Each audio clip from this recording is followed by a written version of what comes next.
ইদ্রিস আলাইহিস সালাম বলে, আমার আল্লাহ হাকা যা তো মজা, এত খালি নিয়ামতে ভরপুর, খালি ভরপুর আর ভরপুর, যেদিকে তাকায় সেদিকে নিয়ামত, যেদিকে তাকায় সেদিকে নিয়ামত। তবে একটা কষ্ট আমার হৃদয়ের মধ্যে। আমার আল্লাহ কয়, ও ইদ্রিস কি কষ্ট আগে বলো। বলে, আমার আল্লাহ ওই মালাকুল মউত বুঝি আমার সনে ভালো ব্যবহার করে নাই। আল্লাহ বলে, আজরাইল রে, আজরাইল তাড়াতাড়ি যা। আজরাইল চলে আসছেন ইদ্রিস আলাইহিস সালামের কাছে, সালাম দা, আসসালামু আলাইকুম নবী, আপনার কাছে আমি আগমন করেছি, কিছু জানতে চান কিনা? বলে, আজরাইল রে, আমার জানটা তুমি কেমনে বাইর করেছো জানতে চাই। তুমি আমার মৃত্যুটা ঘটাইলা কেমনে আমি জানতে চাই। বলে, আল্লাহর নবী, দুনিয়ার মধ্যে মানুষের জান কবজ করতে আসলে আমি দুনিয়ার মধ্যে একমাত্র ইমানদারের জানটা বাইর করার জন্য আমি জমিনের মধ্যে আগমন করি। আমি এত বড় দানব, আমার মাথা থাকে আসমানে, পা থাকে জমিনের মধ্যে। আমি এত বড় দানব, পৃথিবীর সমস্ত পানিগুলো যদি আমার মাথায় ঢেলে দেওয়া হয় রে, পানি জমিনের মধ্যে পড়বে না। আল্লাহর নবী গো, আপনার রূহটা বাইর করেছি রে, এত আসানে রে, মায়ের মুখে দুধ খাইতে খাইতে সন্তান যেমনি ঘুমায় যায়, এমনি ভাবে আপনার জানটা কবজ করেছি। শুধু আপনার মাথার উপরে আমি হাত কাটা রেখেছিলাম। আর ইদ্রিস আলাইহিস সালাম ডাকতে বলে, আজরাইল রে, ও ভাই আজরাইল, এই মৃত্যু যদি এত কঠিন হয়, শুধু হাত রেখেছো আর এত কষ্ট দেব নাই। মায়ের মুখে দুধ খাইতে খাইতে ঘুমায় গেলে যতটুকু কষ্ট হজমনি হয়, আপনি জানটা বাইর করেছো, এই কষ্ট আমি আমার মন বলে রে, আমার দেহ থেকে তুমি চামড়া ছুলে নিছ, আমার দেহ থেকে কোনো মৃত্যু যন্ত্রণা যায় নাই রে। এই সহজ মৃত্যু যদি এত কঠিন হয়, তাহলে কঠিন মৃত্যুটা কত কঠিন হবে একবার ভাবার দরকার আছে কি না? জীবন জীবন নয়, এমন একটা জীবন আসবে যে দেশে গেলে মানুষের বিচার হয়, যে দেশে গেলে মানুষের হিসাব হয়, যে দেশে গেলে মানুষ আর কোনোদিন ফিরে আসে না। পৃথিবীর মধ্যে আসার একটা সিরিয়াল আছে, যার কোনো সিরিয়াল নাই। দেখা যায় সন্তানের লাশ বাবার কাঁধে, বাবার লাশ সন্তানের কাঁধে, কত ভাই নাতির লাশ কাঁধে করে গোরস্থানে নিয়ে গেছে, কত ভাই বাবার লাশটা কাঁধে করে গোরস্থানে নিয়ে গেছে, ভাই ভাইয়ের লাশ কাঁধে করে নিয়ে গেছে। মুসলমান শুনে না, পৃথিবীর মধ্যে বাবা জিন্দা, সন্তান নাই। ওই সন্তান জানে বাবার লাশটা কত ভারী, ওই বাবা জানে সন্তানের লাশ কত ভারী। মানুষের মৃত্যু হয় দুইটা টাইমে, একটা হলো রাতের বেলা, একটা হলো দিনের বেলা। ও মুসলমান শুনে নাও, দিন শুরু করেছিলা, দিন শেষ করেছো, মৃত্যুবরণ করো নাই। রাত শুরু করে 10টা বাজায় ফেলেছে, এখনো মৃত্যুবরণ করো নাই। পরবর্তী সময় তোমার জন্য কি নিয়ামত বয়ে আনতেছে তুমি নিজেও জানো না। কারণ মরণের পেয়ালা পান করতে পারো, জীবনের শেষ ঘুম ঘুমায় যেতে পারো, জীবনের শেষ মাহফিল হয়ে যেতে পারে, পারে কি পারে না?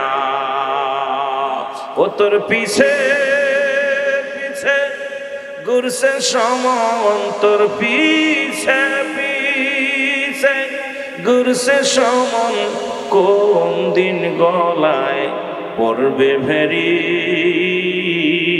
দেখ না মন ঝাঁক মারিয়ে দুনিয়াদারি।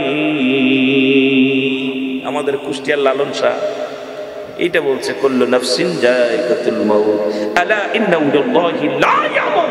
আল্লাহু আকবার বলেন। ভাই বন্ধু তোর আপন জনা,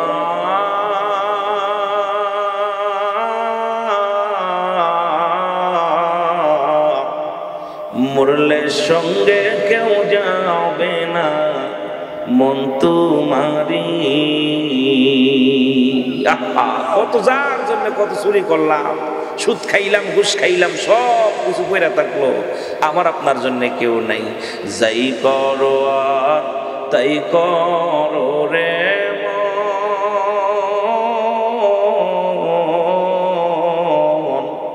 পিসের কথা রাইখো স্মরণ বরাবরি। এ দুনিয়ার মুসলমান,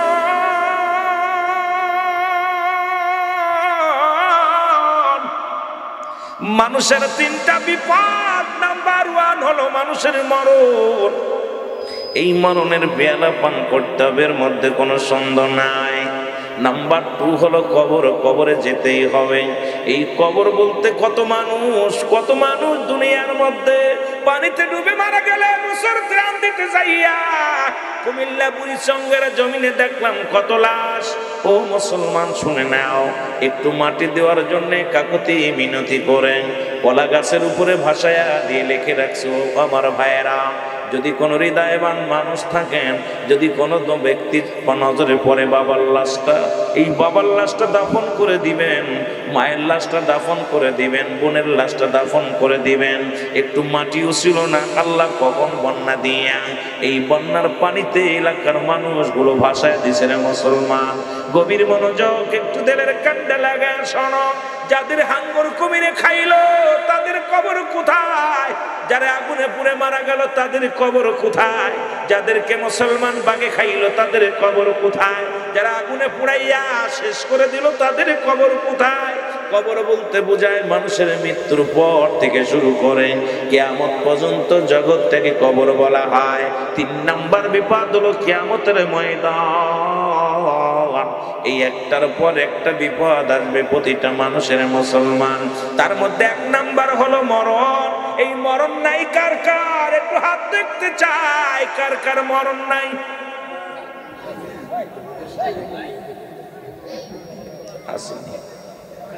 মরণ আছে কার কার? একটু হাত তুলে। রে আজ না হয় কাল তুমি যাইবা কবরে, অন্ধকার কবরে তোমারও তো যাইতে হবে রে।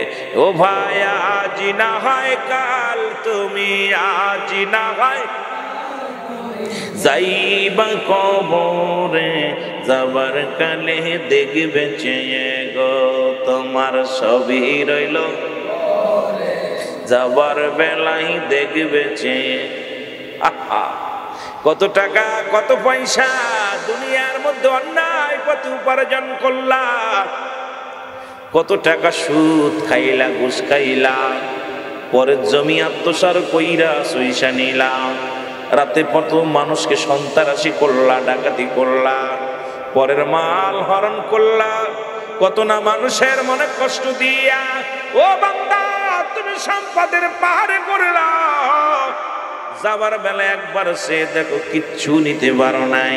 ফিরাউন, নমরুদ, কারুন যারা খোদাই দাবি করেছিল এই দুনিয়া থেকে কিচ্ছু নিয়ে যেতে পারে নাই। আল্লাহ তাদেরকে প্রতাপশালী বাদশা বানিয়ে দিয়েছিল, তারাও কিছু নিতে পারে নাই, আপনিও নিতে পারবেন না। নিবেন সঙ্গে শুধু আমল খানা। ও মুসলমান শুনে নাও, নেক আমল করো, জিন্দেগিটা ধরে এই জিন্দেগির মধ্যে যদি আমল করতে পারো ওই জান্নাতটা পাবা, কবরে শান্তি পাবা, ওই কবরে আসান পাবা, ইয়াউমাল কিয়ামতের ময়দানে রাসূলের দিদার পাবা, জান্নাতি হয়ে যাবা। এই জন্য দুনিয়ার সুখ বিলাস ছেড়ে দাও, দুনিয়ার জিন্দেগি ছেড়ে দাও, ছেড়ে দাও। নবী বলছে বালহুয়া কিলাব, এই দুনিয়াটা পচে দুর্গন্ধ মরি। মানুষের চরিত্র হলো কুকুরের চরিত্র। কুকুর যেমন দুনিয়ার মধ্যে মরি পাইলে খুশি হয়, শেষ জামানার মানুষগুলো শুধু সম্পদ লোভী হবে। এই দুনিয়ায় দেখবেন সুদের মধ্যে, ঘুষের মধ্যে। এখন আমারে যদি 10,000 টাকার অফার দেয়, এই মাহফিল বন্ধ করে আর এক মাহফিলে চলে যাব, একবার কি ভাবি নাই ওই মাহফিলে যাবার পথে আমার মৃত্যু হয় যেতে পারে, আমার জীবনের শেষ বিদায় ঘন্টা বেজে যেতে পারে। আজকে সমাজ, আজকে জাতি শুধু অর্থের লোভে পড়ে গেছে। আজকে গোটা জাতি সমাজ সবাই শুধু দুনিয়ার পিছে পড়ে গেছে। রাসূল এই জন্য বলছে বাল্লুয়া কেলাম, এই দুনিয়াটা পচা দুর্গন্ধ মণি। আর মানুষের চরিত্র হলো কুকুরের চরিত্র। কুকুর যেমন মরি পাইলে খুশি হয়, সে জামানার মানুষ যেভাবে আসুক না কেন শুধু সম্পদ পাইলে খুশি হয়, টাকা পাইলে খুশি হয়। মুসলমান সম্পদ পাইলে খুশি হয়।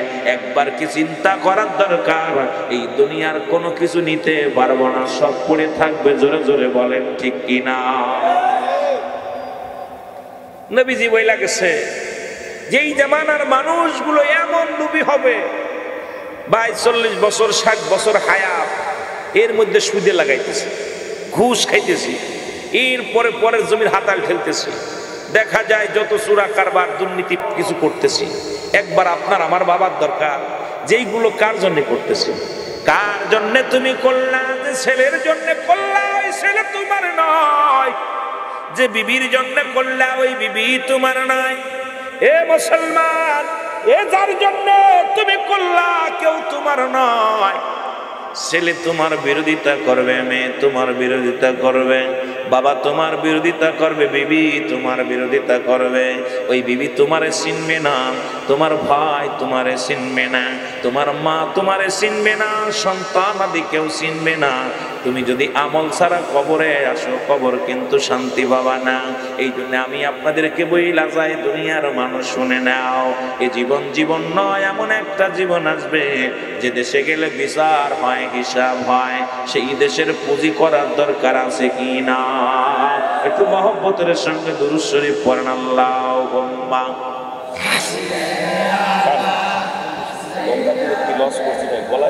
কথা বলুন।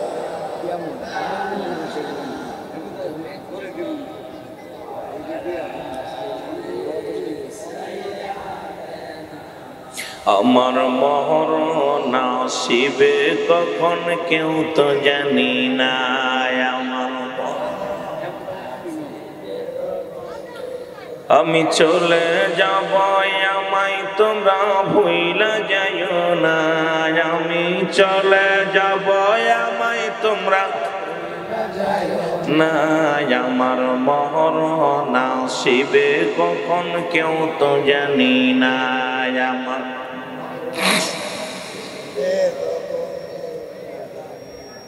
টাকা পয়সা দালান কোটা জাগা করেছি, সব কিছু ফেলাইয়া যাচ্ছি, একাই চলেছি রে আমি।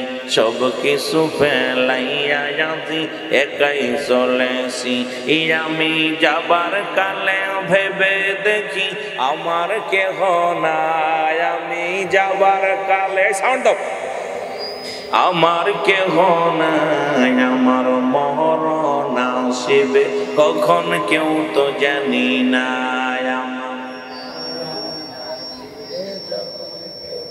আর একটু জোরে বলেন, আমার মরণ আসিবে কখন কেউ তো জানি না। এই আমি চলে যাব, আমায় তোমরা ভুইলা যাইও না। আমি চলে, আমার মরণ আসিবে কখন কেউ তো জানি না। আমার মরণ আসিবে।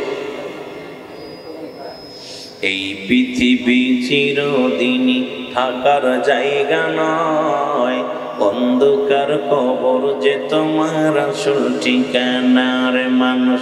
অন্ধকার কবর যে তোমার আসল ঠিকানা।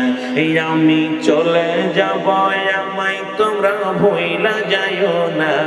আমি চলে যাব না। আমার মরণ আসিবে কখন কেউ তো জানি না। আমার মরণ আসিবে। এ দুনিয়ার মুসলমান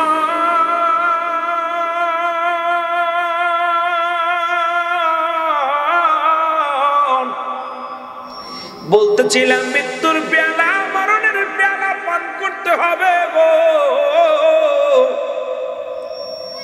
এই পৃথিবীর মধ্যে আল্লামা মুফতি আমজাদ আলী সাহেব একটা কিতাব লেখলেন, কিতাবের নাম বাহারে শরিয়াত। এই কিতাবের মধ্যে লিখতে যা বললেন, দুনিয়ার মানুষ শোনো, সবচাইতে সহজ মৃত্যু ইমানদারের মৃত্যুটা হয়। আর ইমানদারের মৃত্যু হয় কেমন? শুই না লাও। ইমানদারের মৃত্যু হয় যেমন একটা আটা গুলাইয়া খামির বানাইয়া এর ভিতরে যদি একটা চুল পড়াবো, এই চুলটা টান দিয়ে বাইর করলে যেমন অনাসে বাইর হয়ে যায়, ইমানদারের মৃত্যুটা এমনি হয়। মায়ের বুকে দুধ খাইতে খাইতে ঘুমায়া যায়। এই দুনিয়ায় সব চাইতে আসার মৃত্যু হয়। এই মৃত্যুটা হলো 70টা তাজা উটের গায়ের চামড়া সবাই না করিয়া উল্টো দিকে টান দিয়ে লবণ আর মরিচ লাগাইয়া দিলে যতটুকু যন্ত্রণা হয়, এর চাইতে 70 গুণ যন্ত্রণা হলো একটা মুসলমান মৃত্যু। এখন আমরা অনেকেই মরণকালে পায়খানা করে দিই, মরণকালে প্রস্রাব করে দিই গো। ও মুসলমান শুনে নাও, আমার বাবারা শোনো, লক্ষ্য করে শোনো, অনেকেই মৃত্যুর সময় পায়খানা করে দেয়, অনেকেই মরণের সময় প্রস্রাব করে দেয়, অনেকেই মরণের সময় জিহ্বাটা বড় হয়ে যায়। কত মানুষের দেখলাম আজকে ইমাম সাহেব হুজুর আছে, আলেম ওলামা আছে, কত মানুষের জানাজা পড়তে যাইয়া, কত মানুষের দাফন করতে যাইয়া, কাফন পরাতে যাইয়া, গোসল করাতে যাইয়া দেখেছি ওই লোকটার জিহ্বা বাইরে গেছে আর ওই জিহ্বাটা ভিতরে দেওয়া যায় নাই রে। কত মানুষের চোখ দুটি বড় বড় হয়ে গেছে, চোখটা বন্ধ করা যায় না। ও দরদি বন্ধু শোনো, কত মানুষের চোখ দুটি বড় হয়ে যায়, এইরকম বড় বড় হয়ে যায়, চোখ দুটি আর বন্ধ করা যায় না। ওই মালাকুল মউত যখন দুনিয়ার মধ্যে আগমন করে, আপনার রূহটা বাইর করবে। কত মানুষ পায়খানা করে দিছে, প্রস্রাব করে দিছে, এত কষ্ট করে আমার আপনার মৃত্যু হবে রে ভাই। কত মানুষ এলাকার মধ্যে, আপনার দাদা, আপনার বাবা, কত মানুষ বিদায় হয়ে গেল, কত কষ্টে মৃত্যুবরণ করলো। এইরকম মৃত্যুর পেয়ালা আপনার আমার পার করতে হবে, এর মধ্যে কোনো সন্দেহ নাই। ওই মরণের পেয়ালা পান করতেই হবে, কোনো সন্দেহ নাই। জোরে বলেন ঠিক কিনা? আমার মরণ আসিবে কখন কেউ তো জানি না, আমার মরণ এই আমি চলে যাব, আমায় তোমরা ভুইলা যাইও না, আমি চলে যাব না, আমার মরণ আসিবে কখন কেউ তো জানি না, আমার মরণ। টাকা পয়সা দালান কোটা যাহা করেছি, সব কিছু ফেলাইয়া যাচ্ছি, একাই চলেছি। আমি যাবার বেলায় ভেবে দেখি আমার কেহ নাই, আমি যাবার কালে না, আমার মরণ কুল্লু মান আলাইহা, সবকিছু শেষ। বৃষ্টি পড়ে লাগে, সব কিছু শেষ করে দিবে কে? আর একটু জোরে বলেন কে? আল্লাহ বলে, বান্দারে এই জমিনটা আমি রাখবো না, এই জমিনের মধ্যে যত মাটি আছে সব মাটিগুলো পুরো তামা হইয়া যাইব। এই যে ক্ষমতাপুর আসতে যাইয়া যে নদী পার হয়ে আসলাম, এই নদীর পানিগুলো পুড়ে ছাই হয়ে যাবে। বিশ্বাস হয় কি না? এত মস্তানি কই থেকে আসে, এত বাড়াবাড়ি কই থেকে আসে রে মুসলমান? আল্লাহ কয়, বান্দা এই জমিনের যত মাটি আছে মাটিগুলো পুড়ায় আমি তামা বানায় দিব। এই জমিনের মধ্যে যত পানি আছে সব পানি পুড়ে ছাই হয়ে যাবে। যেদিন কিচ্ছু বলতে কিচ্ছু থাকবে না, সেদিন থাকবে শুধু আমার আল্লাহ। আল্লাহ কয় বান্দারে সেদিন থাকবো আমার নবীর ভালোবাসা নিয়ে। এই জন্য সুন্নিরা নবী পাগল, সুন্নিরা নবীর আশিক, আর অন্য মানুষ নবীর এশকে দিওয়ানা হতে পারে নাই। মুসলমান কিন্তু নবীর ভালোবাসতে পারে নাই। একমাত্র মুসলমান, শুনে নাও শুনে নাও শুনে নাও, মুসলমান হইলেই হবে না। ওরে নবীর আশিক ভালো কইরা শোনো, নবীর আশিক যারা নবীর কথা শুনলেই তাদের অন্তরে কাঁদে, নবীর প্রেমে তাদের চোখ দিয়া পানি বাইর হয়। এই আশিকের রাসূলগুলো দুনিয়ার সব কিছু ছাড়তে পারে। এরা মুসলমান নবীদের ইন্তেকালের 55 বছরের পরে একটি ইতিহাস আমি বইলা যাই, তারপরে আমি আলোচনার মধ্যে যাই। নবীর ইন্তেকালের 55 বছর পরে মসজিদের মধ্যে মুসলমান তুর্কিস্তানের যুদ্ধ শুরু হলো। তুর্কিস্তানে মুসলমানদের সঙ্গে তুমুল বেগে যুদ্ধ শুরু হয়ে গেল। মুসলমানদের শিরচ্ছেদ করা হয়, মুসলমানদের হত্যা করা হয়, মুসলমানদের কোরআনের হাফেজ গুলো ধরে ধরে জবাই করা হয়। এই আলোচনা কাবা শরীফের ইমাম, মক্কার ইমাম সাহেব, উনি আলোচনা করে, ওরে নবীর আশিকেরা, আমার নবী আজ 55 বছর দুনিয়া থেকে বিদায় হয়ে গেল, এখন নবীর আশিকদের ধইরা ধইরা জবাই করে তুর্কিস্তানে। তোমরা কি এমন কেউ আছো ওই তুর্কিস্তানের মুসলমানদের পাশে দাঁড়ানোর মতো কেউ আসুনি? তুর্কিস্তানের মুসলমানদের সাহায্যের জন্য কোন ইমানদার আসুনি? মসজিদের ইমাম সাহেব মসজিদের মেম্বারের মধ্যে বসে আলোচনা করেন, এ মুসলমান শুনে নাও শুনে নাও, এই আলোচনা করার পর ওর ভিতর থেকে একজন আসে, নাম হলো হযরত ফারুক। জোরে জোরে চিল্লায়া বলা যাবে না আল্লাহু আকবার। নাম হলো হযরত ফারুক। উনি বাড়ি আসলেন, বাড়ি এসে নতুন বিবাহ করেছে। বিবি 2 মাসের অন্তঃসত্ত্বা, 2 মাসের গর্ভবতী বিবি। বিবিরে ডাকতে কয়, বিবিরে শুনে নাও, এরে আজকে 55 বছর হয়ে গেল রাসূল দুনিয়া থেকে শরিয়াত থেকে বিদায় নিছে, কিন্তু আমার নবীর আশিকদের গলায় ছুরি চালানো হয়, আমার নবীর কষ্ট দিয়া হয়। আমার ভাই হাবিবুর রহমান সাহেব আলোচনা করতে যা বলতেছিল, ওই ভারতের জমিনে আমার নবীকে নিয়ে কটূক্তি করেছে। আজকে গোটা বিশ্বের মুসলমান জেগেছে, আমরাও থাকতে চাই, পৃথিবীর সব কিছু ছাড়তে পারি, নবীজির অপমান সহ্য করতে পারি না। আমার নবীর কষ্ট দিলে গায়ে রক্ত থাকতে, জীবন থাকতে আমরা মেনে নিতে পারবো না। জোরে জোরে চিল্লায়া বলা যাবে না, ঠিক কিনা? মুসলমান গভীর মনোযোগ। এটা একটা বড় নিয়ামত, বৃষ্টি হচ্ছে, সুবহানাল্লাহ বলেন না? যদি বলেন কেন, যে অনুষ্ঠানে আগে বা পরে বৃষ্টি বর্ষণ হয়, ওই অনুষ্ঠানটা আল্লাহর দরবারে অতি ফস করে কবুল হয়, সুবহানাল্লাহ বলেন? অতি ফস করে কবুল হয়, সব দোয়াই কবুল হয়। তবে কোরআন হাদিসের মাহফিলে যেখানে বৃষ্টি বর্ষণ হয়, 2-4টা ফোঁটা পড়ে বা বৃষ্টি হয়, অতি ফস করে আল্লাহর দরবারে কবুল হয়। জোরে বলেন না সুবহানাল্লাহ? আরো জোরে, আরো জোরে। আল্লাহ যে মানুষটার গায়ের উপরে বৃষ্টি পড়বো, যাদের পড়বো না, আজকের এই ময়দানে যারা আসছে, তুমি এই বৃষ্টির পানি দিয়ে যেমন মাটিকে ঠান্ডা করে দিবা, জমিনকে ঠান্ডা করবা, তদ্রুপ আমাদের জিন্দেগির গুনাহগুলো মাফ করে দিও। জোরে বলেন আমিন। সবাই একটু আস্তাগফিরুল্লাহ পড়েন, আস্তাগফিরুল্লাহ রাব্বি মিন কুল্লি যামবি ওয়া আতুবু ইলাইহি লা হাওলা ওয়ালা কুওয়াতা ইল্লা বিল্লাহি আলিল আযীম। লা ইলাহা ইল্লাল্লাহ মুহাম্মাদুর রাসূলুল্লাহ সাল্লাল্লাহু আলাইহি ওয়াসাল্লাম। মহব্বতের সঙ্গে দুরূদ শরীফ পড়েন, আল্লাহুম্মা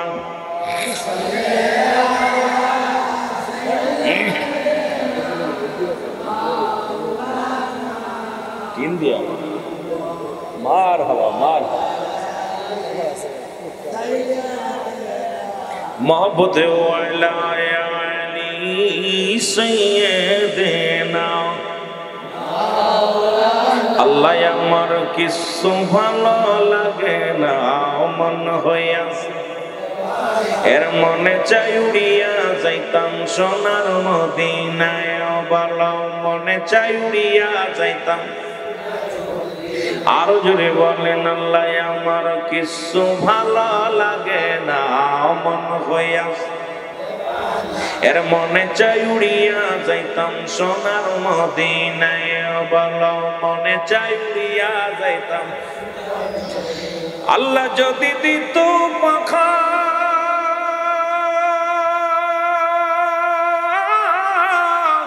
আমি জাগুইরা যাইয়া করতাম দেখা, বল মৌলা যদি দিত পাখা,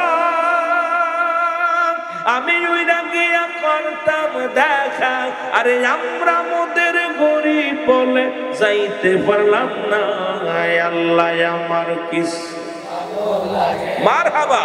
ওরে মন হয়ে আসে জোরে জোরে, মনে চাই উড়িয়া যাইতাম। আরো জোরে বলেন, মনে চাই উড়িয়া যাইতাম। শোনো গে সরাইল বাসি, মনের দুঃখ বলি আমি। শোনো গে সরাইল বাসি, মনের ব্যথা বলি আমি। মদিনাতে সেজন যাও, আমায় ভুইলা যাইও না, আল্লাহ আমার কিছু ভালো লাগে না, মন হয়ে আসে। এর মনে চাই উড়িয়া যাইতাম সোনার মদিনায়, বলো মনে চাই উড়িয়া যাইতাম। মহব্বতে বলেন, মনে চাই উড়িয়া যাইতাম। আল্লাহ আমার কিছু ভালো লাগে না, মন হইয়াছে। আয় হায় মনে চাই উড়িয়া যাইতাম। ক্ষমতাপুরের আশেকেরা ওরে যে যাও সোনার মদিনা, এই গোলামের সালাম দিও তোমরা পৌঁছায়া, বলো এই গোলামের সালাম দিও তোমরা পৌঁছায়া। আল্লাহ আমার কিছু এর মন হইয়াছে দেওয়ানা, মনে চাই উড়িয়া যাইতাম সোনার মদিনা, বলো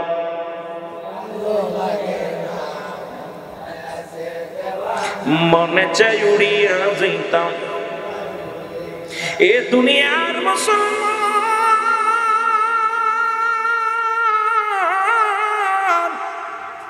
হযরতে ফারুক বাড়ি এসে ডাকতে বলে, বিবি রে, ও বিবি, আমি যাব রাসূলুল্লাহর সৈনিক হইয়া। কারণ ওদিকে তুর্কিস্তানের মুসলমানদের আঘাত করেন, তুর্কিস্তানের মুসলমানদের হত্যা করা হয়, কালেমার দাওয়াত যিনি দেয় তাকে হত্যা করা হয়। বিবি রে, আমার বিদায় দাও, আমি যাব। বিবি কয়, স্বামীরে সবে মাত্র বিয়ে হলো আমাদের, আমি 2 মাসের বাচ্চা আমার গর্ভে, তুমি আমারে থুইয়া কেমনে যাবারে স্বামী? আমার তো কেউ নাই, শ্বশুর নাই, শাশুড়ি নাই, আমি বড় একাই ঘরের মধ্যে কেমনে থাকবো, আমি সময় কাটাবো কেমনে? ওরে হযরতে ফারুক ডাক দে কয়, বিবি রে, মাত্র 4টা মাস আমার ছুটি দেওয়া হয়, 4টা মাসের জন্য। আরে আমার রাসূলের যদি কোনো আশিক মারা যায়, আমার নবীর প্রেমিক যদি কেউ মারা যায়, আল্লাহর দরবারে আমি কি জবাব দিব?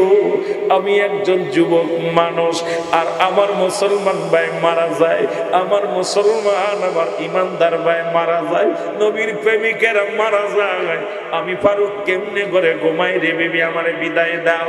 বিবি কয়, স্বামী রে, আমি ছাড়তে পারি না, আপনাকে কেমনে ছাড়বো?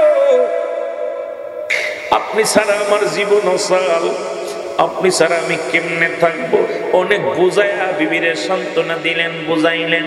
বিবি বললেন, স্বামীরে ঠিক আছে, আপনাকে আমি বিদায় দিলাম, 4 মাস পরে ফিরে আসবেন, অপেক্ষায় থাকলাম। ফারুক হযরতে ফারুক ঘরের ভিতরে যাইয়া 4000 দিরহাম দিয়া, মুসলমান শুনে নাও, এই 4000 দিরহাম হযরতে ফারুক বিবির হাতে দিয়া দিলেন। বয়, বিবিরে তুমি এইটা ভাঙ্গে খাইবা, বিবিরে আর আমার জন্য দোয়া করবা। আর একটা কথা বলে যায়, যদি আমি ফিরে না আসতে পারি, যদি তোমার সঙ্গে দেখা না হয় আর না আসতে পারি, তোমার গর্ভে যে সন্তান এই সন্তান যদি মেয়ে হয়, মেয়ে হলে তা কলিমা বানাইবা, একজন খাঁটি, একজন পর্দার মধ্যে রাখবা, তাকে কোরআন শিক্ষা দিবা, তার দিন ইসলামের বোঝ দিবা। আমার মেয়েটাকে একটা দিনদার ছেলের সঙ্গে বিবাহ দিয়ে দিবা। আর যদি একটা ছেলে হয়, আমার কাছে ওয়াদা করো, যদি একটা ছেলে হয়, ওই ছেলেটা দুনিয়ার মধ্যে বড় আলেম বানাবা। আমি তোমার কাছে একটা দাবি রে বিবি, তোমার কাছে এই দাবিটা করে আমি যুদ্ধের ময়দানে চলে যাব রে বিবি। বিবি কয়, স্বামীরে আপনার ওয়াদা রাখার জন্য চেষ্টা করব, আপনার কথা আমি আপনার কথা পালন করার চেষ্টা করব। সবে তো মাত্র 4 মাসের জন্য যাচ্ছেন। স্বামী চোখের পানি ছেড়ে দিয়া বলে, বিবি রে, হয়তো আর দুনিয়ার মধ্যে দেখা হবে না। ওই 4 মাসের জন্য যাইতেছি রে বিবি, যদি যুদ্ধ থেমে যায়, বিবি রে, যদি আমি জয় লাভ করতে পারি, নবীর সৈনিকেরা যদি বিজয় অর্জন করতে পারে, তাহলে হয়তো ফিরে আসব। আর যদি মারা যায়, দাবি ছেড়ে দিও রে বিবি, পরবারে দেখা হবে। জোরে জোরে চিল্লায় বলা যাবে না মারহাবা, আর একটু জোরে জোরে চিল্লায় বলা যাবে না আল্লাহু আকবার। দুনিয়ার মুসলমান, দিলের কান্ডা লাগা শোনা। হযরতে ফারুক বিদায় নিয়ে বিবির কাছ থেকে ফিরে বিদায় নিয়ে ঘোড়ার পরে উঠলেন। ঘোড়ার পরে উঠিয়া লাগাম টেনে টান দিলেন। ঘোড়া দৌড় শুরু করে বিবি স্বামীর পথের দিকে তাকায় আছে। যত দূর পর্যন্ত স্বামী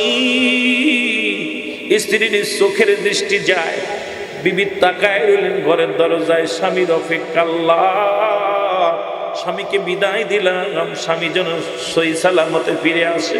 হযরত ফারুক একবারও পিছন ফিরে তাকালেন না। যাবার বেলা একটা কথা বলে গেলেন, বিবি রে, বুঝি এই শেষ বিদায়, এই বুঝি শেষ বিদায়। যদি বেঁচে থাকি দেখা হবে, আর যদি মারা যায় দাবি ছেড়ে দিও রে বিবি। একবারও ফারুক আর পিছনের দিকে তাকাই নাই। কেটে গেল 1 মাস, 2 মাস, 3 মাস, 4 মাস কেটে গেল। বিবি স্বামীর অপেক্ষায় বসে রইল। কত মানুষ তুর্কিস্তান থেকে যুদ্ধ করে ফিরে আসলো, ফারুক আসে না। এইরকম বছর একটা পার হয়ে গেল, 2 বছর পার হয়ে গেল, 3 বছর পার হয়ে গেল, 4 বছর পার হয়ে গেল।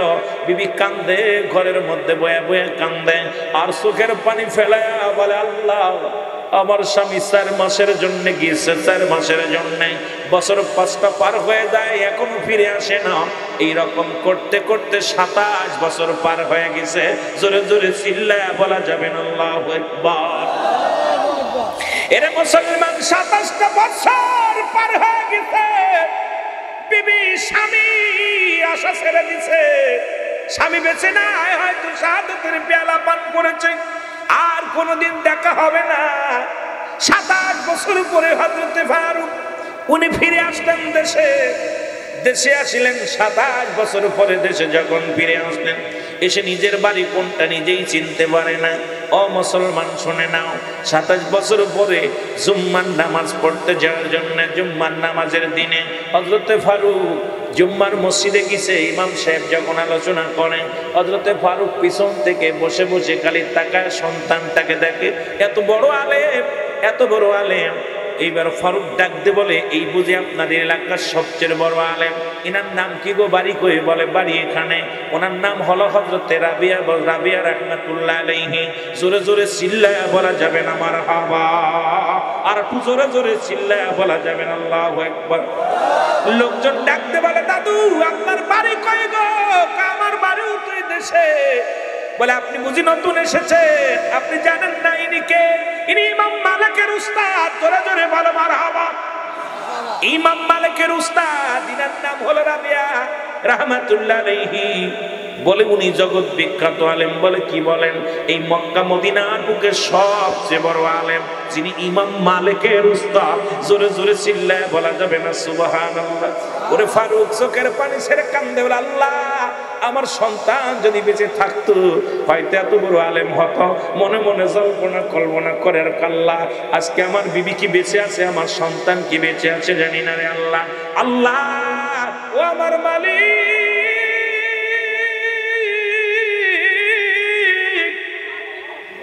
এই সন্তান যদি দুনিয়ার মধ্যে বেঁচে থাকে হয়তো এত বড় আলেম হয়েছে।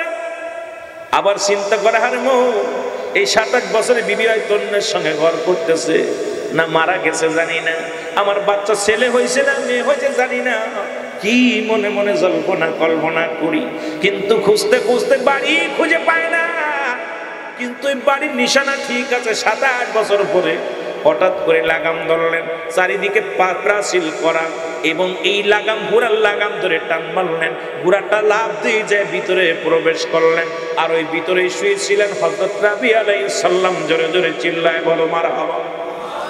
যখন রাতের অন্ধকারে বাড়ির ভিতরে একজন বেগানা পুরুষ ঢুকেছে, হযরত রাবিয়া লাফতে যাইয়া মুরব্বির বুকের মধ্যে যে হাতটা ধরেছে কলার চেপে ধরছে, নিশ্চিত তুমি চোর। হযরতে ফারুক বলে বাবা চোর না। বাবা শোনো আমি চোর না। বলে আমার এত রাত্রে কেন আমার বাড়ির ভিতরে ঢুকেছেন? কই আমি বাবা আমি তোমার বাড়ি ঢুকছি, আমি ভুল করেছি, আমি মনে করেছি এটা আমার বাড়ি। কি বলো আমার বাড়ি? কই বাবা আমি ভুল করেছি, আমি মনে করেছিলাম এই বাড়িটা আমার। এরম একটা বাড়ি আমার ছিল স্মৃতি, তবে আজকে প্রাচীল হয়েছে, দালান হয়ে বাড়িটারি অনেক উন্নত হয়েছে বাবা, আমি চিনতে পারি নাই, ভুল হয়ে গেছে। ভুল হলে চলবে না, আমার এলাকার কাজী এখানে রাখতে হবে, কাজী আসবে, কাজী তোমার বিচার করবে, তারপরে তোমার সারা হবে। উনি ধরে রাখলেন এবং ফারুক বারবারে কয় বাবা আমার ভুল হয়ে গেছে, আমার চোখের জ্যোতি কমে গেছে বাবা, আমি চোখে কম দেখি, বুড়া মানুষ, ভুল হয়ে গেছে, আমারে মাফ করে দাও। আমি আমার বাড়ি মনে করে ঢুকেছি বাবা। কয় আপনি আমার বাড়ি দাবি করেন, আবার আপনি আমার বাড়িতে ঢুকছেন, আবার আপনার বাড়ি বলে দাবি করেন। ও মুসলমান শুনে নাও। এমন সময়কে রেখে খবর দিলেন কোথায়? ইমাম মালিককে খবর দিলেন। ইমাম মালিককে খবর দিলেন, ইমাম মালিক আসলো এবং কাজীর দরবারে নিয়ে যাওয়া হলো। কাজীর কাছে বিচার দেওয়া হলো যে এই লোকটা রাতের অন্ধকারে আমার বাড়ির ভিতরে প্রবেশ করেছে, বিচার চায়, এর বিচার করতে হবে। একটা বেগানা পুরুষ ঘরের মধ্যে বাড়ির মধ্যে প্রবেশ করেছে, চিনি না জানি না।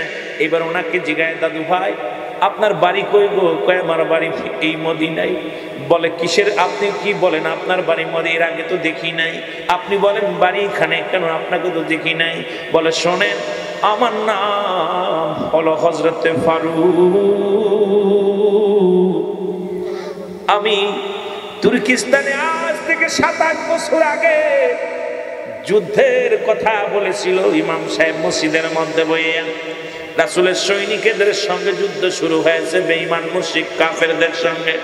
এই কথা শুনিয়া আমার অন্তঃসত্ত্বা বিবিকে রেখে, 2 মাসের গর্ভবতী বিবিকে রেখে আমি গিয়েছিলাম যুদ্ধের ময়দানে। ওখান থেকে আমি জেলখানায় আমি বন্দী হয়ে যাই, ওই শত্রুদের জেলখানায় বন্দী হয়ে যায়। আমাকে 27টা বছর জেলের মধ্যে কাটতে হয়েছে। 27 বছর যখন আমি জেলখানা থেকে ছাড়া পেয়েছি, এখন আমি বাড়ি এসেছি। আমার বাড়ি কোনটা আমি জানি না, ভুলে গেছি। আমার বিবি ছিল, আমার বিবি 2 মাসের গর্ভবতী অবস্থায় ছিল। আমার বিবি বেঁচে আছে কি জানি না, আমার সন্তান ছেলে হয়েছে কি মেয়ে হয়েছে আমি জানি না। আমার নাম অমর। ভিতর থেকে রাবিয়ার মা যখন শুনতে পাইলেন, একটা দড়ি দৌড়ে এসে রাবিয়ার ডাকতে বলে, রাবিয়া রে ছেড়ে দাও মুরব্বির হাত, তুমি কার হাত ধরেছো? বলে মা গো তুমি একটা বেগানা পুরুষের সামনে আসলে, তুমি তার হাত ধরলে, বেগানা পুরুষের হাত ধরলে। রাবিয়া বলে মা জীবনে কোনোদিন দেখি নাই, তুমি 27 বছরে এত বড়, আমি এত বড় আলেম, আর আলেমের মা তুমি বেগানা পুরুষের হাত ধরলা। জীবনে তুমি বেগানা পুরুষের মুখ দেখো না, তুমি ঘর থেকে বাইর হও না, আজকে কেন গো মা তুমি মুরব্বির হাত ধরলা? রাবিয়ার মা কয় বাবারে আমি যারা হাত ধরেছি সে আর কেউ নয়, 27 বছর আগে হারিয়ে যাওয়া উনি হলো তোমার জন্মদাতা পিতা। জোরে জোরে চিল্লায় বলা যাবে না সুবহানাল্লাহ? আর একটু জোরে জোরে চিল্লায় বলা যাবে না সুবহানাল্লাহ? এটা ডাকতে বলে স্বামী, ও স্বামী আপনি আমার চিনতে পারেন না, আমি আপনার বিবি। আর যে আপনাকে ধরেছে, চোর সন্দেহ ধরেছে, উনি আপনার ছেলে। উনি হলো এই মহল্লা পৃথিবীর মধ্যে বর্তমান যুগে সবচেয়ে বড় আলেম, যিনি ইমাম মালিকের উস্তাদ, জোরে জোরে চিল্লায় বলা যাবে না মারহাবা। ইনি ইমাম মালিক আসলেন, বলে উস্তাদ কাজীর দরবারে বিচার হবে, ডাকতে বলে ইমাম মালিক রে, যাকে আমি পাকড়া করেছি ইনি আর কেউ নয়, ইনি আমার বাবা। সুতরাং আমি দৌড়ে দৌড়ে যে পায়ের মধ্যে পড়ে গেলেন রাবিয়া, পায়ের মধ্যে পড়ে চোখের পানি ছেড়ে কান্দার বলে বাবাজি আমার আপনি ক্ষমা করে দেন, আমি আপনার চিনি নাই, কত মন্দ কথা শোনাইছি, কত রাগ করেছি, আপনাকে আমি কলার চেপে ধরেছি বাবাজি, আমাকে আপনি ক্ষমা করে দেন। রাবিয়াও কান্দে, ফারুকও কান্দে। ও মুসলমান শুনে নাও, বিবিকে ডাকতে বলে বিবি রে, বিবি রে, আজকে আমি তোমার ঋণ কেমনে শোধ করি? বিবি আরো জোরে বলেন আল্লাহুম্মা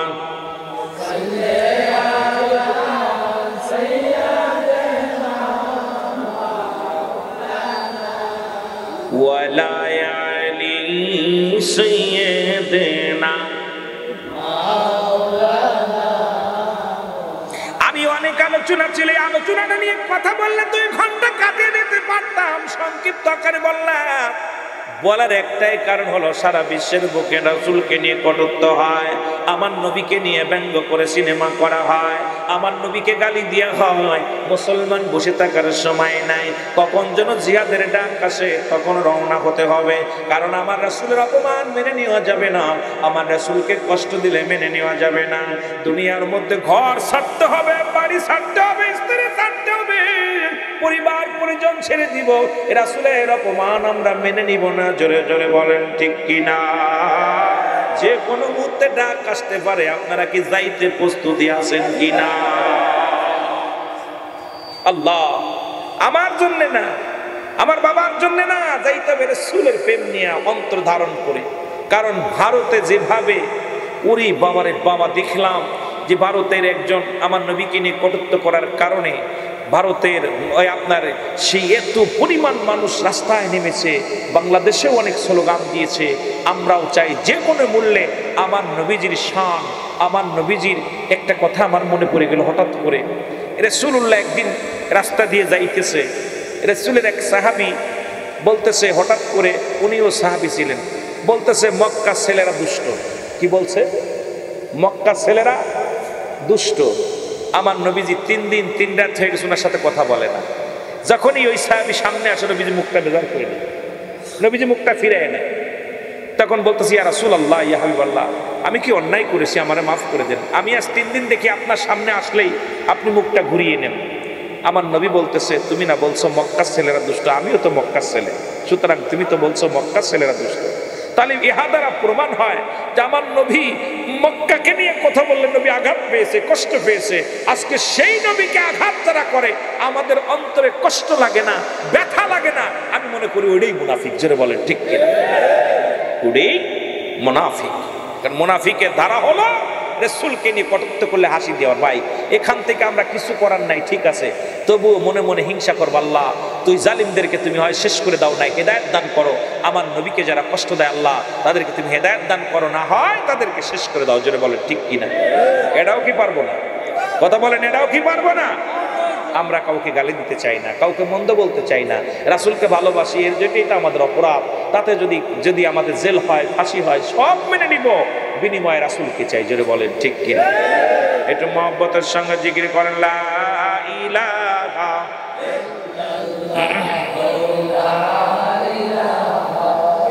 আরো জোরে লা ইলাহা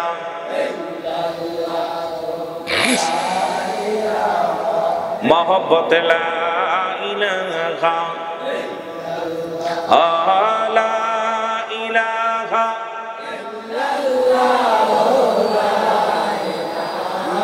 ইল্লাল্লাহু মুহাম্মাদুর রাসূলুল্লাহ। জোরে জোরে চিল্লায় বলেন সাল্লাল্লাহু আলাইহি ওয়াসাল্লাম। এ মুসলমান, আমি যে কথা বলতেছিলাম আমার মেন আলোচনায় চলে যাই রে। মৃত্যুর কথা বলতেছিলাম। 1 নম্বর বিপদ হলো মরণ রে মুসলমান, মনে আছে? জোরে বলেন মনে আছে নি রে মুসলমান? যে কথা বলতেছিলাম ওদিকে আমি চলে যাই। এ মুসলমান, পৃথিবীর মধ্যে মরণের পেয়ালা পান করতে হবে, এর মধ্যে কোনো সন্দেহ নাই। আর এই মরণের জন্য প্রস্তুতি থাকা লাগবে কি লাগবে না? এরে মুসলমান, এই পৃথিবীর মধ্যে এখনো 4 জন ব্যক্তি জীবিত আছে, 4 জন নবী জিন্দা। তাদের মধ্যে একজন নবী হলো যিনি পানির দায়িত্বে আছেন, নাম হলো হযরত খিজির আলাইহিস সালাম। একজন পাহাড়ের দায়িত্বে আছে, যার নাম হলো হযরত ইদ্রিস আলাইহিস সালাম, মুসলমান ইলিয়াস আলাইহিস সালাম। একজন জান্নাতের মধ্যে জীবিত আছে, তার নাম হযরত ইদ্রিস আলাইহিস সালাম। ও মুসলমান, শুনে নাও, শুনে নাও, আর একজন নবী আখিরে নবীর উম্মত হয়ে আসবে, যার নাম হলো হযরত ঈসা আলাইহিস সালাম। এ মুসলমান, শুনে নাও, শুনে নাও, এখনো দুনিয়ার মধ্যে আসমান জমিনের মধ্যে 4 জন নবী রাসূল রয়েছেন, যাদের এখনো পৃথিবীর মধ্যে জিন্দা আছেন। মুসলমান, শুনে নাও। এ মুসলমান, কবির মনোযোগ। ওই ইদ্রিস আলাইহিস সালাম এই দুনিয়ার মধ্যে তার একটু কথা না বললে বুঝতে পারবেন না। ইদ্রিস আলাইহিস সালাম জীবনে মেহমান ছাড়া খানা খাইতেন না। হঠাৎ একদিন 2 দিন খানা মেহমান পাইলেন না। আমরা তো মেহমান দেখলে ভয় পাই, কিন্তু আল্লাহ নবী ইদ্রিস আলাইহিস সালাম মেহমান ছাড়া কোনোদিন খানা খাইতেন না। হঠাৎ আমার আল্লাহ দেখে ডাক দিয়ে বলে, আমার দোস্ত না খেয়ে আছে রে, জিবরিল ধরে দাও, তুমি মেহমান সাজো, তুমি মানুষের সুরত ধরো। জিবরিল আমিন মানুষের সুরত ধরলেন, ইদ্রিস আলাইহিস সালামের সঙ্গে কথাবার্তা বললেন এবং দোস্ত পাতাইলেন, বাড়িতে গেলেন, খানা খাইলেন। ও মুসলমান, ইদ্রিস আলাইহিস সালাম খানা খাইলেন, আর জিবরিল আমিন খানা নিয়ে মুখের সামনে ধরে রাখলেন। ভিতর থেকে বিবি ডাক দেখায়, স্বামী রে, আপনি তো মেহমান ছাড়া খানা খান না, অথচ যে মেহমান আনছেন উনি তো খানা খায় না, দেখে শুধু ধরে রাখছেন। ডাক দে বলে, স্বামী ও ভাই, আপনি আমাকে ধোঁকা দিয়ে খাওয়াইলেন, আপনি কেন খান না? বলে, ভাই আমি আপনার কাছে মিথ্যা বলবো না, আমি কোনো মানুষ নয়, আমি হলাম জিবরিল আমিন, আমি ফেরেশতা। আমার কোনো খানা নাই, আমার কোনো লোভ নাই, লালসা নাই। আল্লাহ রাব্বুল আলামিন বড় কষ্ট পেয়েছে, আপনি না খেয়ে আছেন, ক্ষুধার্ত অবস্থা আছে, আমার আল্লাহ রাব্বুল আলামিন আমারে পাঠায়া দিয়েছে আপনাকে খাওয়ানোর জন্য। এই জন্য আমি মানুষের সুরত ধরে আপনার কাছে এসেছিলাম। এ ভাই জিবরিল আমিন, তোমারে দানা ধোঁকা দিলা, তাহলে আমার সঙ্গে দোস্ত বাতাইতে হবে। 3টা দাবি, আমাকে এখন মারতে হবে, এরপরে আমার জিন্দা করতে হবে, এরপরে আমার জান্নাত জাহান্নাম দেখাইতে হবে। জোরে জোরে চিল্লায়া বলা যাবে না আল্লাহু আকবার। আল্লাহ বলেন, জিবরিল রে, যা যা বলছে শোনো আমার বন্ধু, যা বলছে শোনো। এবার আজরাইল আলাইহিস সালাম ইদ্রিস আলাইহিস সালামকে মারলেন, এরপরে আবার জিন্দা করলেন। এবার জান্নাত জাহান্নাম ঘুরায় ঘুরায় দেখালেন। ও মুসলমান, শুনে নাও, এই ইদ্রিস আলাইহিস সালাম যখন জান্নাতের মধ্যে গেলেন, এই দৃশ্য দেখলেন মাস্টার ইবলিস দেখে ইদ্রিস আলাইহিস সালাম জান্নাতের ভিতরে ঢুকে গেছে। ইদ্রিসের চেহারা সুরত বানাইয়া অনেক মানুষের কাছে দিলেন, প্রতিমা বানাইয়া পূজা করতেন। মুসলমান, গভীর মনোযোগ, অনেক লম্বা আলোচনা আমি বলতে গেলে অনেকের গায়ে লাগবে। এর ইদ্রিস আলাইহিস সালাম তার আহলে বায়তের কাছে, ইদ্রিস আলাইহিস সালামের আহলে বায়তের কাছে ইদ্রিসের সুরত বানাইয়া একটা মন্দির বানাইয়া কাতি পূজা বানাইয়া তার কাছে দিয়া বলে, এই নাও তোমার বাবারে নাও, তোমার বাবারে পূজা করলে সে তো জান্নাতে গেছে। সে বলছে, এই মূর্তি পূজা করলে আমি খুশি হব, ওই জান্নাতের মধ্যে থেকে শান্তি পাবো। ও মুসলমান, শুনে নাও, ওই গোটা বিশ্বের মধ্যে মূর্তি পূজারই বানায়া দিল মুসলমানদেরকে। আর আজকে দেখলাম এক মৌলবী বলছে, আগে পূর্ববর্তী মানুষ ছিল হিন্দু। আরে কপাল পুরা শোন, ভালো করে শোন, তোরা তো কিছুই জানিস না, ইতিহাস জানিস না। কয় পূর্ববর্তী আদম থেকে শুরু করে আদি পিতা আদম আলাইহিস সালাম থেকে শুরু করে আজকে ফেসবুকের মধ্যে দেখলাম আমার দেশের বড় বড় জ্ঞানীরা বলতেছেন যে পূর্ববর্তী আমাদের পুরুষেরা হিন্দু ছিল, অমুক রাম, অমুক নারায়ণ, অনেক। আমি কই, বুকার বাচ্চা, বুকা শোন, সনাতন ধর্ম কোন থেকে আসলে আমার কাছ থেকে শোন। ওই মুসলমান, শুনে নেন, ইদ্রিস আলাইহিস সালাম যখন জান্নাতের মধ্যে প্রবেশ করলো, উনি ইমানদার, আর ওকে দেখিয়া মাস্টার ইবলিস আইয়া ডাকতে কইতা নাও, ইদ্রিস আলাইহিস সালামের সুরত বানাইয়া মানুষের কাছে দিয়া পূজারি বানায়া দিল। আজকে শুই না বা তোরা শুই না বা তাদের কাছে তোরা বলিস মুসলমান ছিল, পূজারি না। না, এর মুসলমান থেকে মুসলমান শোনা তুল্য ধর্ম। ওরা যারা শুনে শুনে ধর্ম পালন করে, শুনে শুনে বিশ্বাস করেছে, তারাই হয়েছে মূর্তি পূজারি। আমাদের পূর্বপুরুষ হিন্দু ছিল না। তোদের পিতা বিশ্বাস করা ভুল হয়ে যাবে, এটা বিশ্বাস করলে ঈমান হারাম। ফেলবি। আমাদের পূর্বপুরুষেরা ছিল মুসলমান, ঈমানদার, এই জন্য মুসলমান শুনে নাও, আদম থেকে শুরু করে, আদি পিতা থেকে শুরু করে আখির নবী পর্যন্ত যুগে যুগে যত মুসলমান, যত নবীগণ আছে, সবাই রিসালাতের নবুয়াতের দাওয়াত দিছে। এরা মুসলমান, তাদেরকে যখনই আল্লাহ চিনাতে গেছে ওই সমস্ত দুষ্ট মানুষগুলো হত্যা করেছে। জোরে জোরে বলেন ঠিক কিনা? আজকে দেখলাম আমার দেশের কিছু বৈজ্ঞানিকরা, বড় বড় রাইটাররা বলতেছে, আপনারা কি জানেন এই সনাতন ধর্ম হলো, আমাদের পূর্বপুরুষ সব ছিল সনাতন ধর্ম। কত বড় বোকার বাচ্চা, বোকা, কপাল খারাপ, নসিব খারাপ। কি বলে, কি বলে, এর কপাল মন্দ। আমার ভাইরা, আমার বন্ধুরা, আমার এই ইদ্রিস আলাইহিস সালাম জান্নাতের মধ্যে গেলেন গো। আমার আল্লাহ ডাকতে বলে, বন্ধু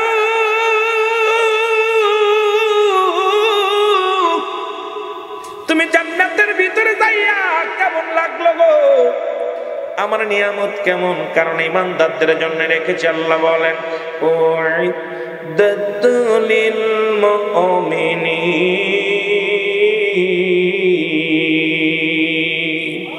আল্লাহ কয় মুমিনদের জন্য, মুত্তাকিনদের জন্য আমি আল্লাহ প্রস্তুতি রাখছি একটা জান্নাত। এই জান্নাতগুলো ঘুরা ঘুরা দেখলে কেমন লাগলো? ইদ্রিস আলাইহিস সালাম বলে, আমার আল্লাহ হাকা যা তো মজা, এত খালি নিয়ামতে ভরপুর, খালি ভরপুর আর ভরপুর, যেদিকে তাকায় সেদিকে নিয়ামত, যেদিকে তাকায় সেদিকে নিয়ামত। তবে একটা কষ্ট আমার হৃদয়ের মধ্যে। আমার আল্লাহ কয়, ও ইদ্রিস কি কষ্ট আগে বলো? বলে, আমার আল্লাহ ওই মালাকুল মউত বুঝি আমার সনে ভালো ব্যবহার করে নাই। আল্লাহ বলে, আজরাইল রে, আজরাইল তাড়াতাড়ি যা। আজরাইল চলে আসছেন ইদ্রিস আলাইহিস সালামের কাছে, সালাম দা, আসসালামু আলাইকুম নবী, আপনার কাছে আমি আগমন করেছি, কিছু জানতে চান কিনা? বলে, আজরাইল রে, আমার জানটা তুমি কেমনে বাইর করেছো জানতে চাই। তুমি আমার মৃত্যুটা ঘটাইলা কেমনে আমি জানতে চাই।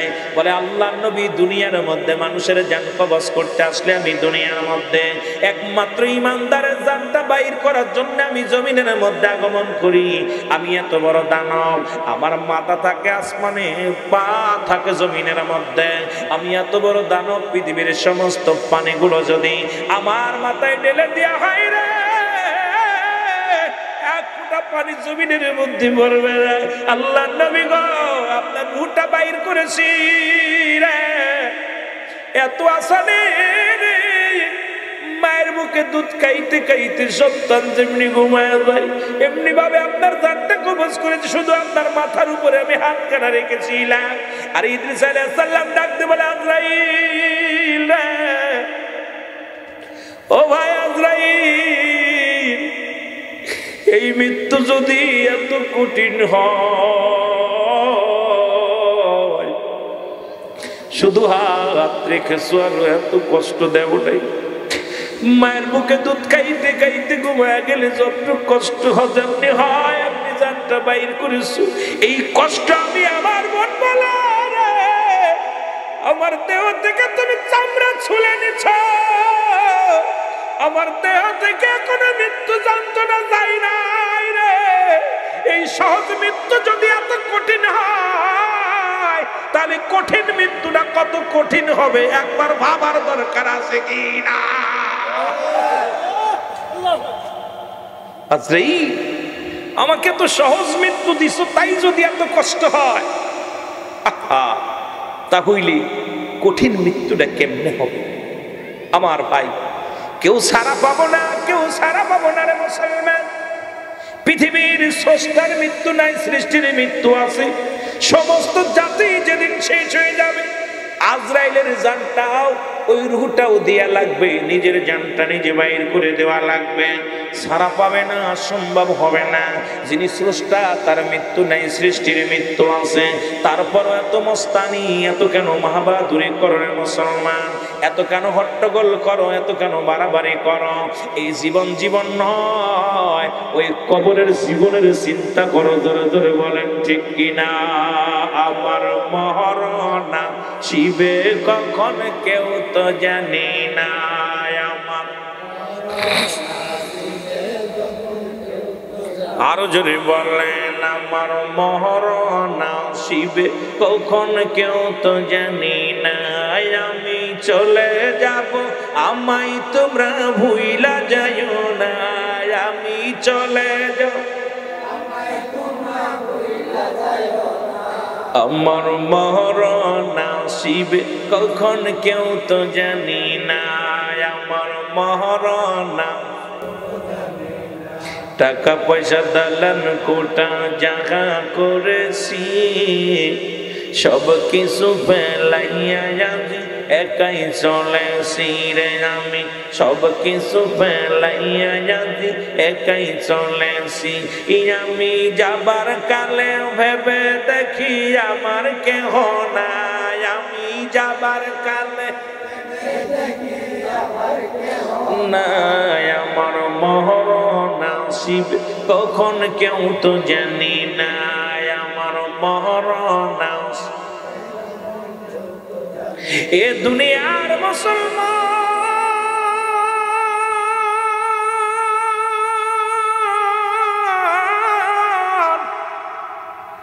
এই পৃথিবী ছেড়ে চলে যেতে হবে, এর মধ্যে কোনো সন্দেহ নাই। মরণের কোনো আপটুয়াজ হয় না।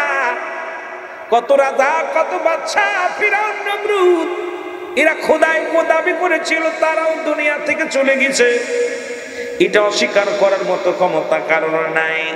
কোরআনের সমস্ত আয়াত অস্বীকার করবি, একটা আয়াত অস্বীকার করার কায়দা নাই। কুল্লু নাফসিন, অস্বীকার করার মতো ক্ষমতা আসেনি বাবা, কতক্ষণ আসেনি।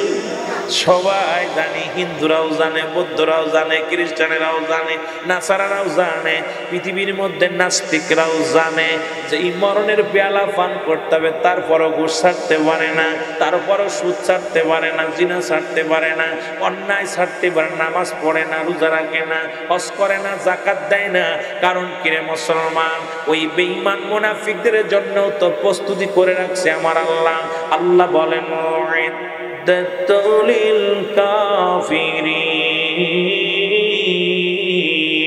ওই কাফের বেঈমান মুনাফিকদের জন্য প্রস্তুতি করে রাখছে। একটা নয়, দুটি নয়, 7-7টা জাহান্নাম। বান্দারে ভালো করলে যাবি জান্নাতে, খারাপ করলে তুই যাবি জাহান্নামের। মুসলমান, এই জান্নাতি মানুষের কত দাম, জান্নাতি মানুষের কত মর্যাদা, ইমানদারের কত পার্শ্বহীন না ওরে মুসলমান। ইমানদারের জানটা যখন বাইদ করার জন্য আজরাইল সাল্লাম জমিনের মধ্যে আগমন করে, সর্বপ্রথম সালাম দেয়, আসসালামু আলাইকুম। হে মুসলমান শোনো, এ আলেকশা মিয়া শোনো, আমি আজরাইল। আজরাইল এসে সালাম দেয়। ইমানদারের কত পাওয়ার, মুমিনের কত পাওয়ার। ডাক দেবারে তুমি কে? বলে আমি আজরাইল। কিসের জন্য আসছো? আপনাকে নেওয়ার জন্য আসছি। কারণ আল্লাহ রাব্বুল আলামিন আমাকে পাঠাইছে। আপনার সময় শেষ, আপনার পানি শেষ, আপনার খানা শেষ, হায়াত শেষ, আপনার রিজিক শেষ, সব কিছু শেষ হয়ে গেছে রে ভাই। আমি আবার তোমার শুনে নাও, এ মুসলমান, আলেকশা শোনো, আমি তোমার নেওয়ার জন্য আসছি।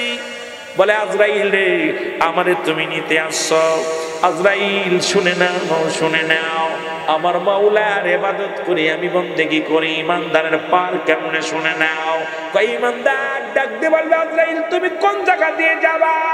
আজরাইল কয়, ভাই ও হাবিবুর রহমান শোনো, আমি তোমার মুখ দিয়ে ঢুকতে চাই। হাবিবুর রহমান মুখ বলবে, ডাকতে বলবে, দাঁড়াও আজরাইল দাঁড়াও।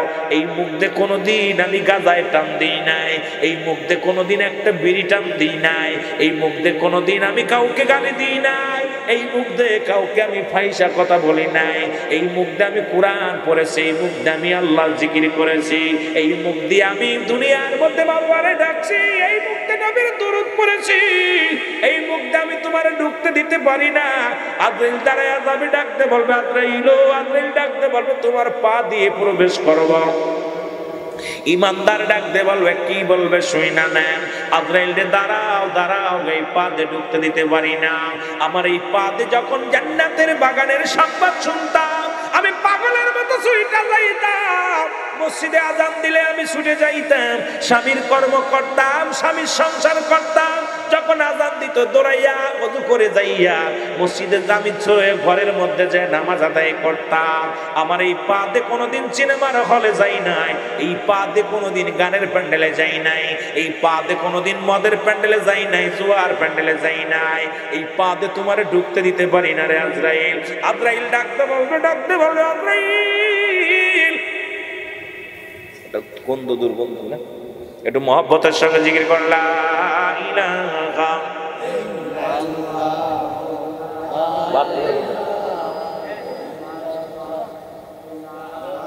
এটা দুর্গন্ধ মহব্বতে লা ইলাহা। আরে ভাই আওয়াজ নাই জোরে, লা ইলাহা মহব্বত লা ইলাহা, এর লা ইলাহা ইল্লাল্লাহু লা ইলাহা ও মুহাম্মাদুর রাসূলুল্লাহ লা ইলাহা।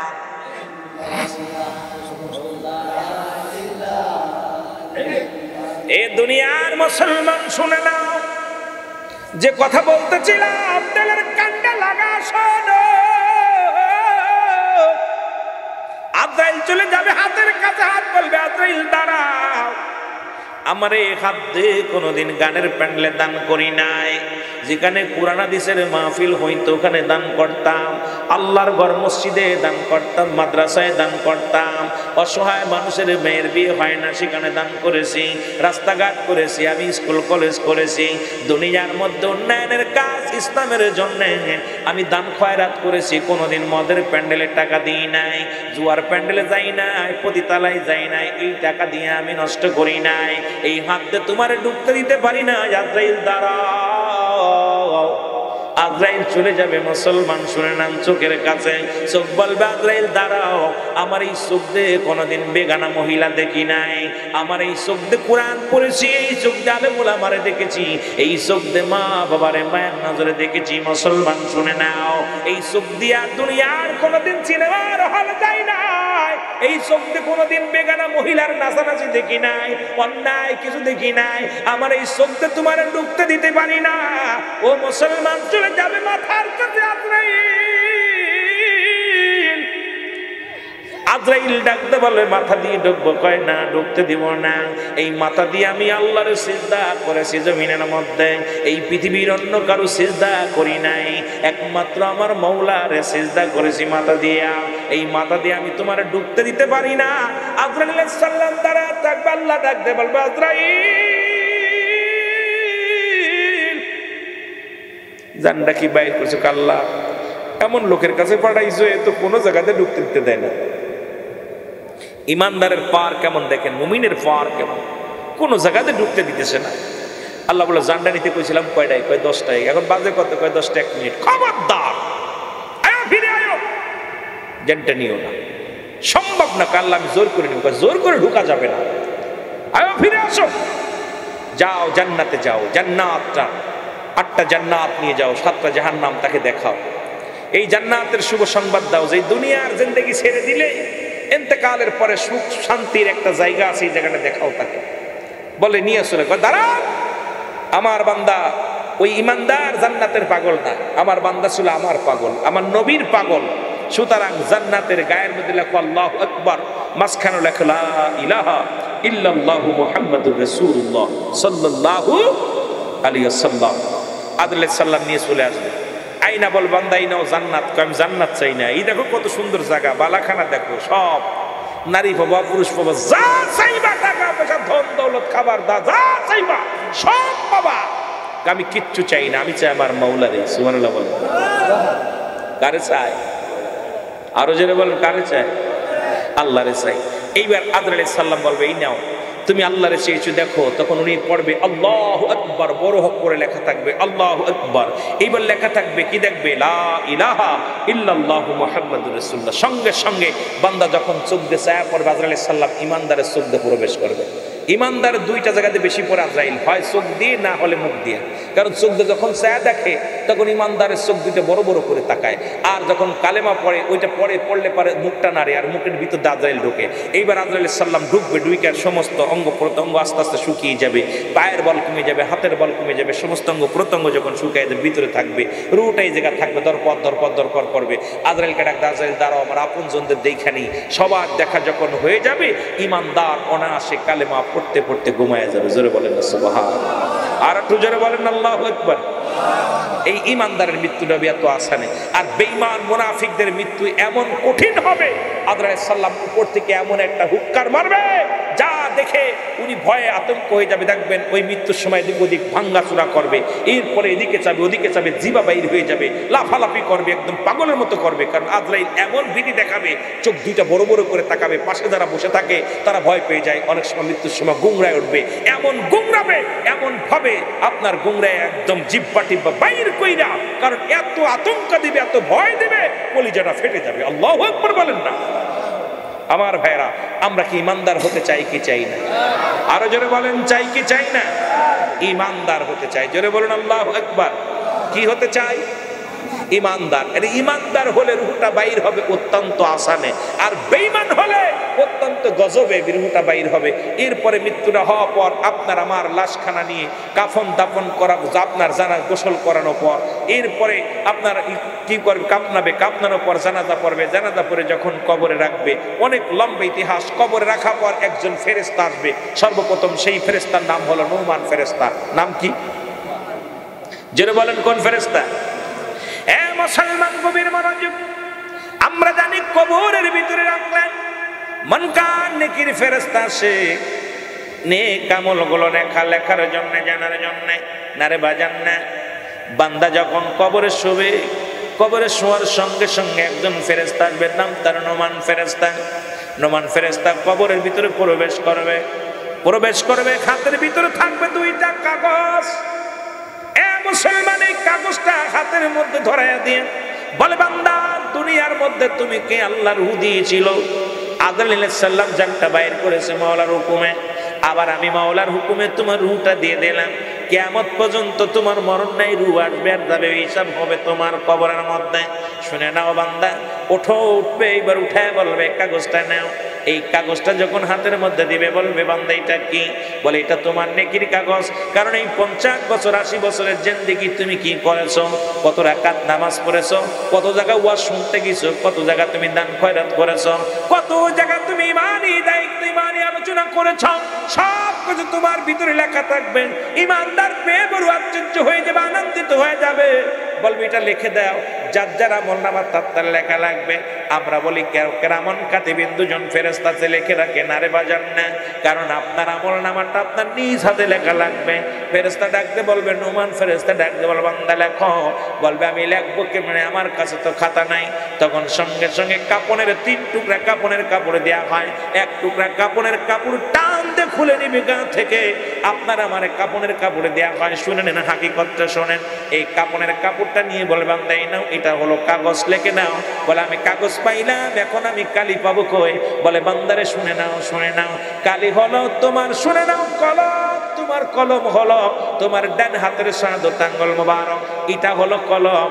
বান্দা বলবে, আমি কলম পাইলাম, এখন কালি পাবো কই? বলে, কালি হলো তোমার গালের থুতু মুবারক। বান্দা, এই গালের থুতু মুবারক হবে কালি।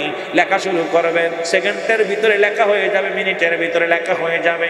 কম্পিউটারের মতো মুসলমান, সেকেন্ডের ভিতরে লেখা শেষ হয়ে যাবে।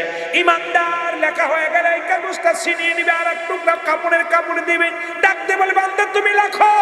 এবার 80 বছরের জিন্দেগি কোথায় তুমি মদ পান করেছিলে, কোথায় কোথায় তুমি চুরি করেছিলে, কোথায় তুমি ডাকাতি করেছিলে, কোথায় কোন মহিলা নিয়ে গল্প করেছিলে, কোথায় কোন বিয়েনকে নিয়ে আড্ডা মেরেছিলে, কোথায় শালীর সতীত্ব নষ্ট করেছিলে, কোথায় বেগানা মহিলারও তুমি নষ্ট করেছিলে, সব সঙ্গে তুমি পেয়ে যাবো বান্দা।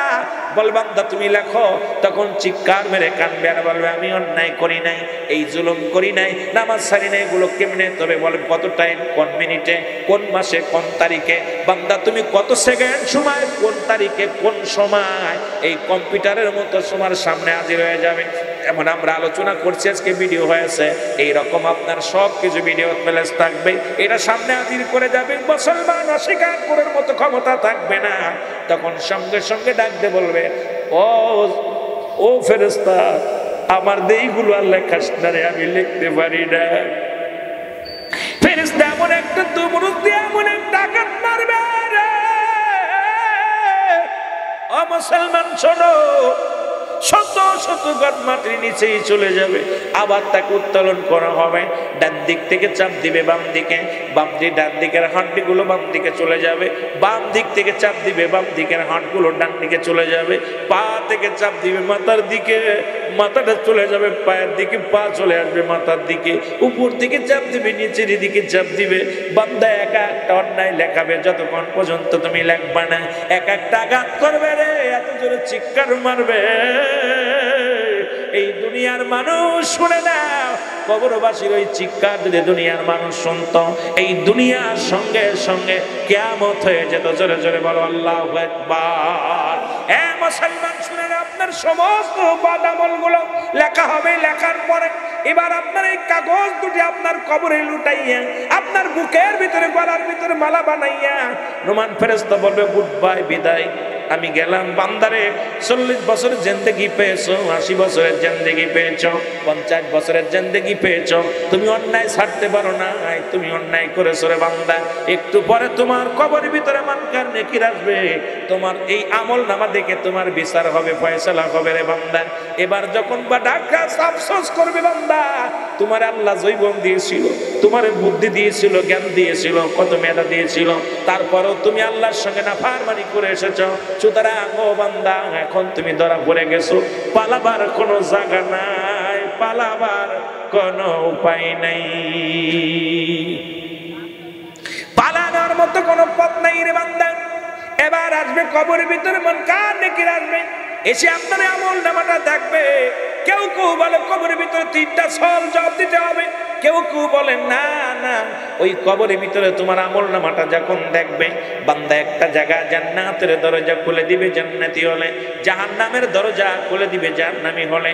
মুসলমান আবাদান আবাদান চিরস্থায়ী একমাত্র ঠিকানা হবে ওই কবরটা, হবে একমাত্র কিয়ামত পর্যন্ত। ওই জান্নাতের হাওয়া থাকবে আর না হয় জাহান্নামের হাওয়া চালু থাকবে রে মুসলমান। এই জন্য আমি আপনাদেরকে বলি, যেহেতু যার যার আমল নামা তার লেখা লাগবে, সেহেতু এই দুনিয়ার জিন্দেগি যতই চালাকি করো, যতই তুমি বুদ্ধি খাটাও, ওই পরপারে বাঁচা সম্ভব নয়। কারণ দুনিয়ার জিন্দেগি ছেড়ে দিয়ে বন্দেগি করো। যদি বাঁচতে চাও, যদি বাঁচতে চাও, ঈমান নিয়ে মরো। কারণ ঈমান না নিয়ে যদি মরে যাও, ওই কবরে শান্তি পাবা না, হাসরে শান্তি পাবা না, মিজানে শান্তি পাবা না। এই মুসিবতের দিনে এই দুনিয়ার মধ্যে মুসলমান কদিনের জন্য 40 বছর 50 বছরের জিন্দেগি পাইয়া তুমি আমি যত দুনিয়ার মধ্যে মজা করে বেড়াইতেছি, কিন্তু একবার চক্ষু দুটো বন্ধ করে দেখো, এই দুনিয়ার সব কিছু পর, সব কিছু পর, তোমার কেউ আপন নয়, তোমার কেউ আপন নয়। জোরে বলেন ঠিক কিনা? সুন্নিয়তের প্রচারের স্বার্থে ভিডিওটি লাইক, কমেন্ট ও বেশি বেশি শেয়ার করুন। আমাদের সাথে থাকুন।